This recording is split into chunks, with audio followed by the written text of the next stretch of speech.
My Own True Ghost Story by Rudyard Kipling. A Robin Reads audiobook. Subscribe for more audiobooks. As I came through the desert, thus it was. As I came through the desert. The City of Dreadful Night. Somewhere in the other world, where there are books and pictures and plays and shop windows to look at, and thousands of men who spend their lives in building up all four, lives a gentleman who writes real stories about the real insides of people, and his name is Mr. Walter Besant. But he will insist upon treating his ghosts — he has published half a workshop full of them — with levity. He makes his ghost-seers talk familiarly and, in some cases, flirt outrageously with the phantoms. You may treat anything, from a viceroy to a vernacular paper, with levity, but you must behave reverently toward a ghost, and particularly an Indian one. There are, in this land, ghosts who take the form of fat, cold, pobby corpses and hide in trees near the roadside till a traveller passes. Then they drop upon his neck and remain. There are also terrible ghosts of women who have died in childbed. These wander along the pathways at dusk, or hide in the crops near a village, and call seductively. But to answer their call is death in this world and the next. Their feet are turned backward that all sober men may recognize them. There are ghosts of little children who have been thrown into wells.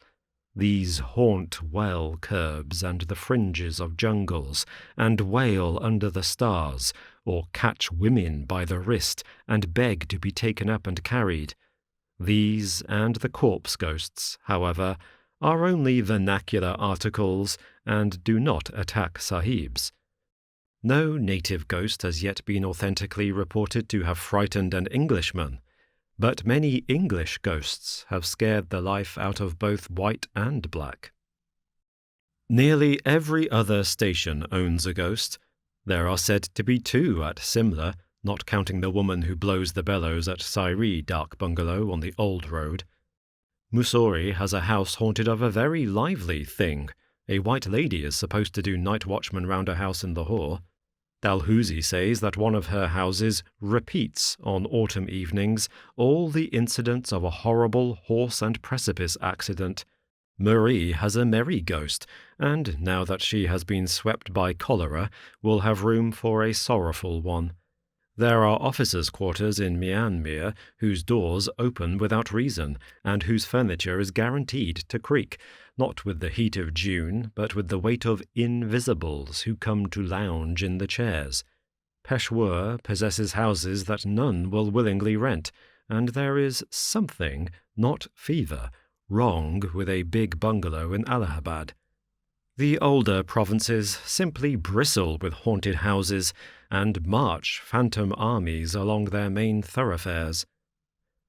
Some of the dak bungalows on the Grand Trunk Road have handy little cemeteries in their compound, witnesses to the changes and chances of this mortal life in the days when men drove from Calcutta to the northwest. These bungalows are objectionable places to put up in. They are generally very old, always dirty, while the khansamah is as ancient as the bungalow. He either chatters senilely or falls into the long trances of age. In both moods, he is useless. If you get angry with him, he refers to some sahib dead and buried these 30 years, and says that when he was in that sahib's service, not a khansamah in the province could touch him. Then he jabbers and mows and trembles and fidgets among the dishes, and you repent of your irritation. In these dark bungalows, ghosts are most likely to be found, and when found, they should be made a note of. Not long ago it was my business to live in dark bungalows. I never inhabited the same house for 3 nights running, and grew to be learned in the breed. I lived in government-built ones, with red brick walls and rail ceilings, an inventory of the furniture posted in every room, and an excited snake at the threshold to give welcome. I lived in converted ones, old houses officiating as dark bungalows, where nothing was in its proper place and there wasn't even a fowl for dinner. I lived in second-hand palaces where the wind blew through open-work marble tracery just as uncomfortably as through a broken pane. I lived in dark bungalows where the last entry in the visitor's book was 15 months old, and where they slashed off the curry kid's head with a sword.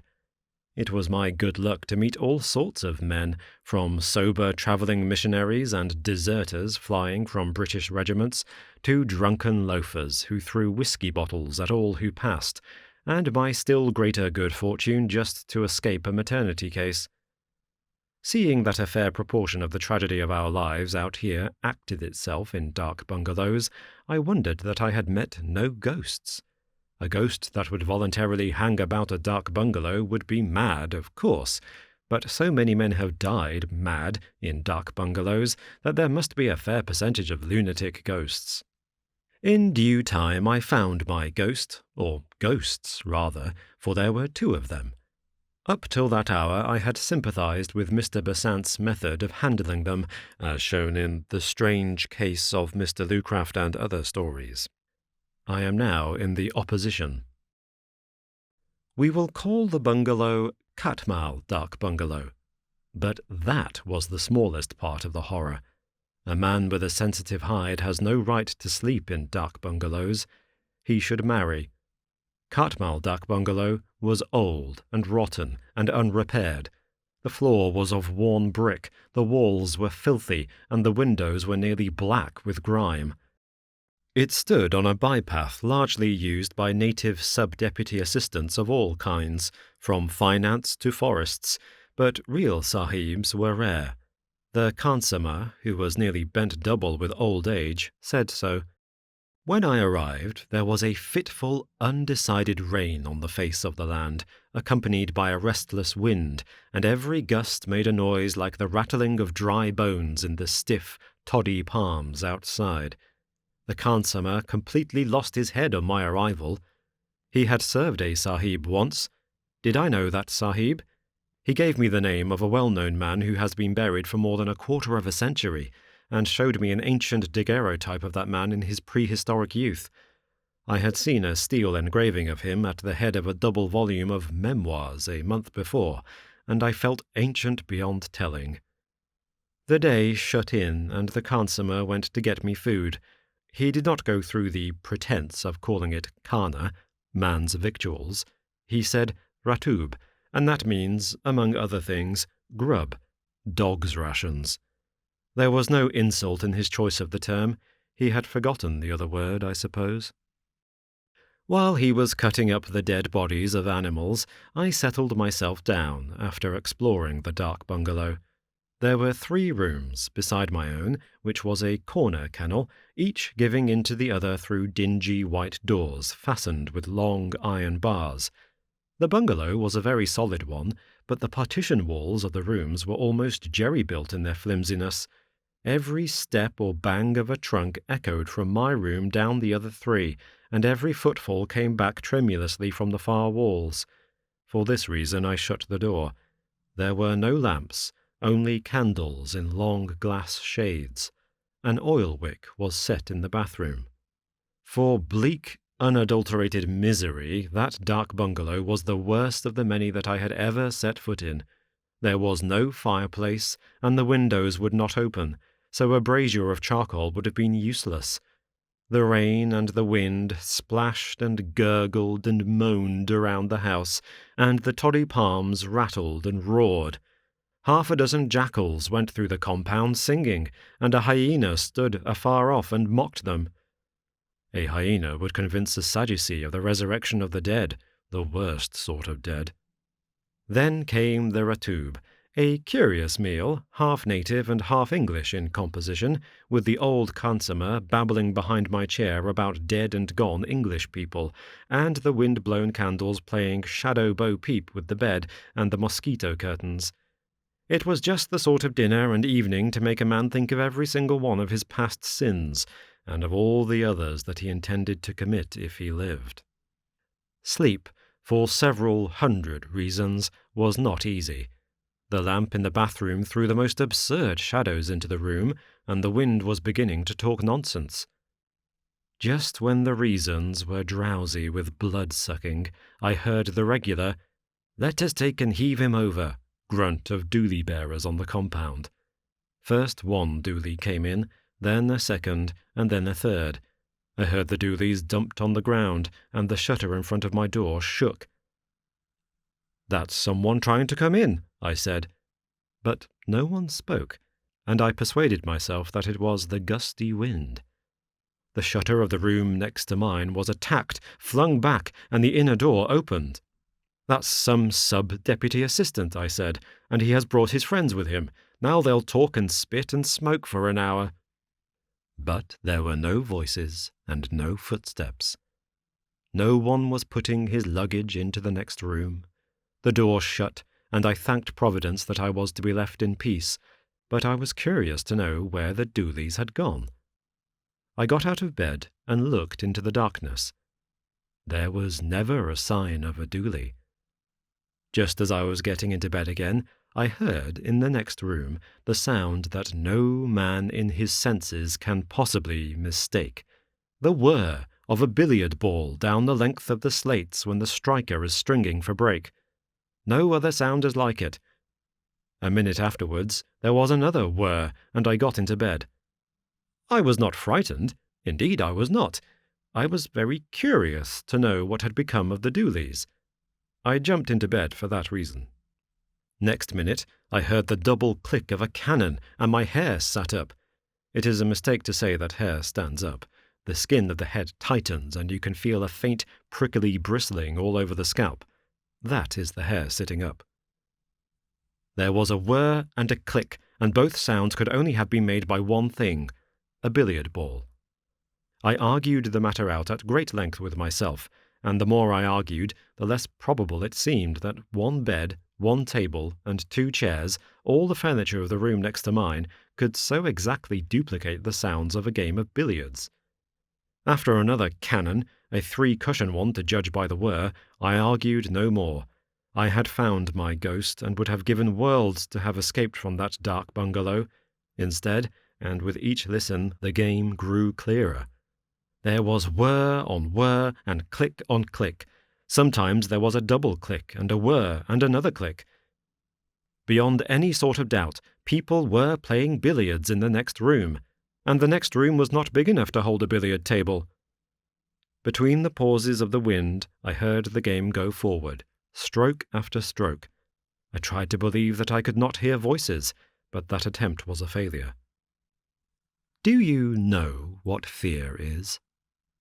Not ordinary fear of insult, injury, or death, but abject, quivering dread of something that you cannot see, fear that dries the inside of the mouth and half of the throat, fear that makes you sweat on the palms of the hands and gulp in order to keep the uvula at work. This is a fine fear, a great cowardice, and must be felt to be appreciated. The very improbability of billiards in a dark bungalow proved the reality of the thing. No man, drunk or sober, could imagine a game at billiards or invent the spitting crack of a screw cannon. A severe course of dark bungalows has this disadvantage. It breeds infinite credulity.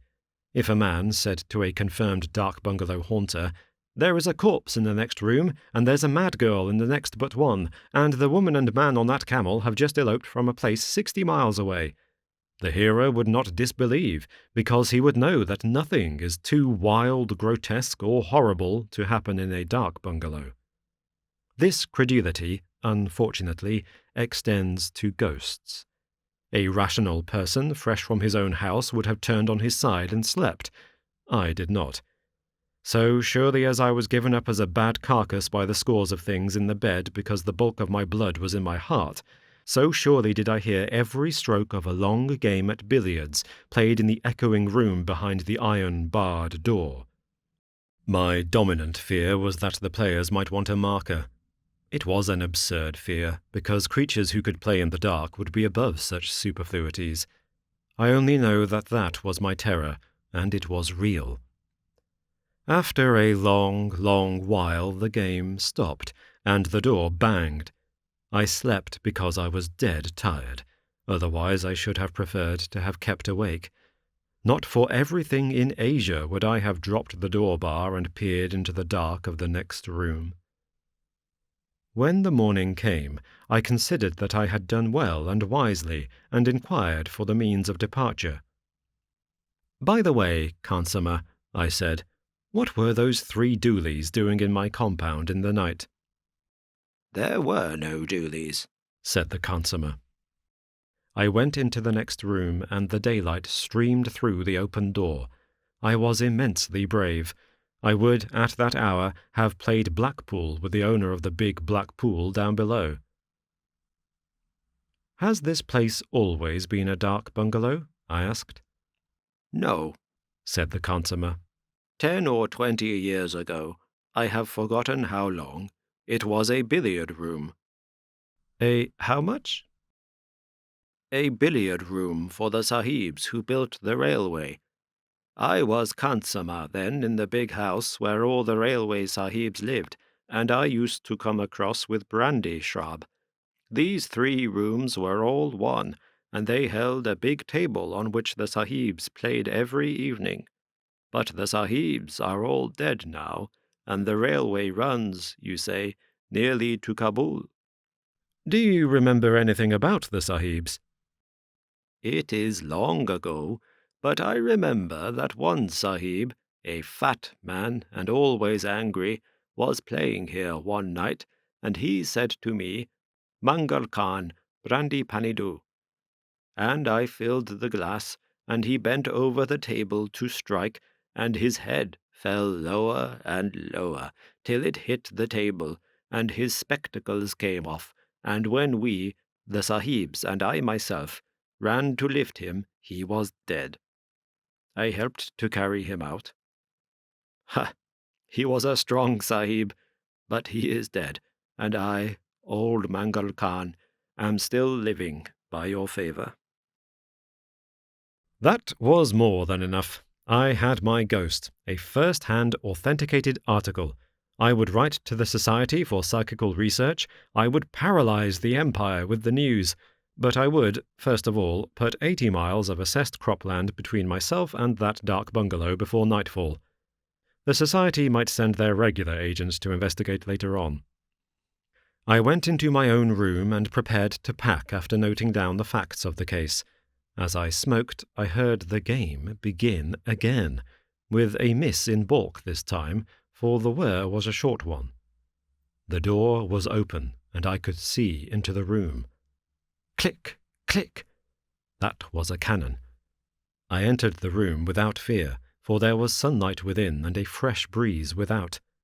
The unseen game was going on at a tremendous rate, and well it might, when a restless little rat was running to and fro inside the dingy ceiling cloth, and a piece of loose window sash was making 50 breaks off the window bolt as it shook in the breeze.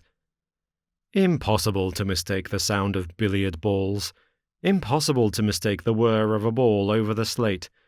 But I was to be excused. Even when I shut my enlightened eyes, the sound was marvellously like that of a fast game. Entered, angrily, the faithful partner of my sorrows, Kadir Bakhsh. "This bungalow is very bad and low-cased. No wonder the presence was disturbed and is speckled. 3 sets of dooley-bearers came to the bungalow late last night when I was sleeping outside and said that it was their custom to rest in the rooms set apart for the English people. What honour has the consummate? They tried to enter, but I told them to go. No wonder, if these Urias have been here, that the presence is sorely spotted. It is shame, and the work of a dirty man." Kadir Bakhsh did not say that he had taken from each gang 2 annas for rent in advance, and then, beyond my earshot, had beaten them with the big green umbrella whose use I could never before divine. But Kadir Bakhsh has no notions of morality. There was an interview with the consummate, but as he promptly lost his head, Wrath gave place to pity, and pity led to a long conversation, in the course of which he put the fat engineer sahib's tragic death in 3 separate stations, 2 of them 50 miles away. The 3rd shift was to Calcutta, and there the sahib died while driving a dog-cart. If I had encouraged him, the khansamah would have wandered all through Bengal with his corpse. I did not go away as soon as I intended. I stayed for the night, while the wind and the rat and the sash and the window bolt played a ding-dong 150 up. Then the wind ran out, and the billiards stopped, and I felt that I had ruined my one genuine, hall-marked ghost story. Had I only stopped at the proper time, I could have made anything out of it. That was the bitterest thought of all. Thank you for listening to Robin Reads Audiobooks. Subscribe for more audiobooks.